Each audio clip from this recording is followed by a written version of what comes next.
What's going on? Welcome back to the channel. Today we're going to talk to you about Lucid. I want to go over some of the current data points, break it down what's really moving it, and go over everything else you need to know. But first, make sure to hit that thumbs up. And with that, let's get right to it. So Lucid is finally showing some signs of life, up 4.03%, 211 the low, 220 the high. Kind of low volume though, so 28.8 million shares being traded, 141 is the average.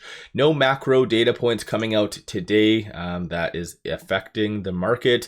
Potentially at 2 p.m. the consumer credit change might be something to watch for, but aside from that, market does seem to be fairly optimistic. So yesterday the market did officially price in my opinion, the Trump's new big beautiful bill. So now we can kind of look forward, and the only thing that could really affect on a negative standpoint the market is tariffs. And the only things that were announced yesterday were, I believe, is South Korea and Japan and a couple other places were hit with a 25. You already do have Japan really anxiously wanting to kind of negotiate. So I think Trump's plan kind of did work. So let me know your viewpoint on that. Lucid did put out news, and that was this right here. So the Lucid Air Grand Touring has officially set the Guinness World Record title for the longest distance driven by an EV on a single charge, 1,205 kilometers. So in reality, that is like amazing stuff. It's kind of interesting why it took so long for this to actually come out, because logically this should have been done a while ago, but maybe it's just the rubber stamp, because I know you have to apply and pay Guinness World Records to come out, view it, and maybe just the circumstances didn't kind of jive for it to come out earlier. But nonetheless, this is very good. I don't know why, but maybe I kind of value this as more of a accredited award than many others than Lucid has received, because I know Lucid has probably a full shelf full of awards, but this one I think is fairly good. This one can't be manipulated or whatever else, so I think this one is a pretty good catalyst in my opinion, and does reconfirm Lucid's kind of technology being kind of next level stuff. Aside from all that though, the only thing I wanted to bring up is this right here. Even though we all kind of saw the same flyover, I thought it was roughly around that 260. I saw a comment saying someone like it was around 260, but looks as though that someone maybe recounted and there is about 600 gravities. So Lucid really is ramping up in Q3, and that is only going to be most likely magnified in Q4. So I think that's a pretty good catalyst. Aside from those two things, there isn't really all that much coming out.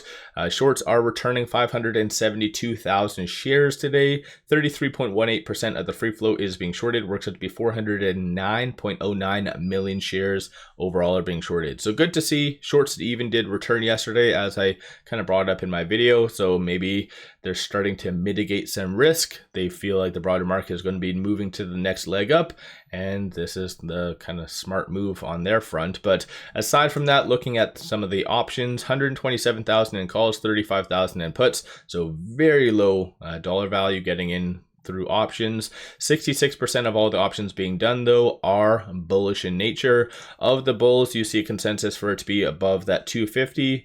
Bears are anticipating for it to be sub 2. So there is definitely a little bit more upside based on this, of course.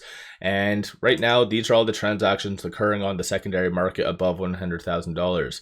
So I know lately the algorithmic trading has been making up for the good majority of the volume, but as you can kind of see, big money is buying the Lucid dip. So all 5 transactions are buys, and you can tell that based on the bid, the ask, and kind of the selling price. So pretty good stuff as far as that. So big money is buying into the hype. These are all the transactions occurring on the dark pool, so a little bit quiet, but then again, shorts aren't really doing all that much. Majority of the transactions occurring on the dark pool is in one way or another shorts. So again, I think it's all kind of aligned, associated to that. With it right now at 221. It is trading between this R1 and the pivot, so 216 is going to be a strong support.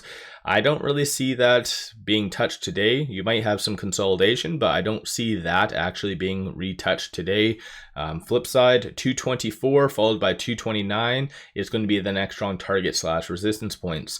So I think Lucid's finally, for the first time in almost like 3 weeks, fighting back and starting to really move higher. One thing I do want to bring up, of course, I don't really understand how they came to this conclusion, but you can kind of see from their projections, it shows the next 90 days out, and it is showing the mean being roughly $4.23 within the next roughly 90 days.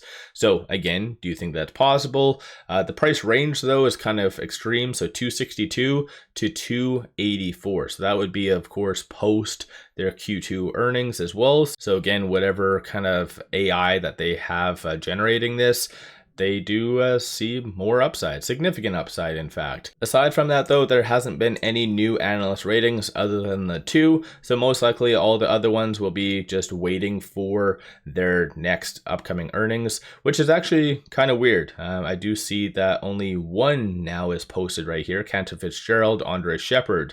So it looks as though one was removed, and that was done by Stifel, unless they readjusted it. I know it showed that they came out on the same day, but unless maybe Andre Shepard did reiterate his kind of rating, because I know I've kind of complained about this in the past. Almost every 2 weeks he reiterates his rating for whatever reason, just to stay relevant, maybe top the list, most active, I guess. I don't know, it doesn't make sense to me, but interesting individual clearly. So maybe he did re-rate himself. Still $3 price target though, so nothing really crazy for that. No new articles coming out associated to just like what is like new information. Everything just kind of bringing up the just Guinness World Record, which is a pretty good catalyst in my opinion. Aside from that though, on the actual chart, it is fighting back, getting above the ALMA, kind of bouncing off of the lows of that $2 range. So next kind of point to really watch for is that 235. That's that 50-day moving average. And generally that is a very big deal for Lucid. At the same time, you also do have the super trend indicator at that stage. So if it is able to get above that, then this is where you could see a very significant push higher. One thing to take note of though is because of the recent momentum, you have stochastic RSI somewhat on the high end. It's not officially overbought, but if it does get to that, let's say 230, 235-ish, then it'll be considered overbought, meaning the first sign of weakness, you could see a little bit of a negative consolidation, and nothing really wrong with that. But I think Lucid is finally ready, like I said, to kind of move higher. It just needs to keep on executing on a production standpoint, so still keep doing the 600 plus gravities, airs, combination of that, and then the market and investors are going to be relatively satisfied. For the rest of the week, there isn't really that much in crazy data points. So as long as Trump doesn't really start crap on a tariff standpoint, the market should really continue to move higher. So let me know your viewpoint on Lucid. Did you buy the dip when it was roughly around that $2 range, or kind of between that $2 and $2.15 for example, or did you sell out? What was your general thoughts on Lucid? Don't forget to hit that thumbs up. One final thing, pop over to my Patreon and give buy signals on stocks, options, crypto, many of which have been absolutely on point. Definitely worthwhile to pop over there and take a look. With all that said, appreciate all of you watching.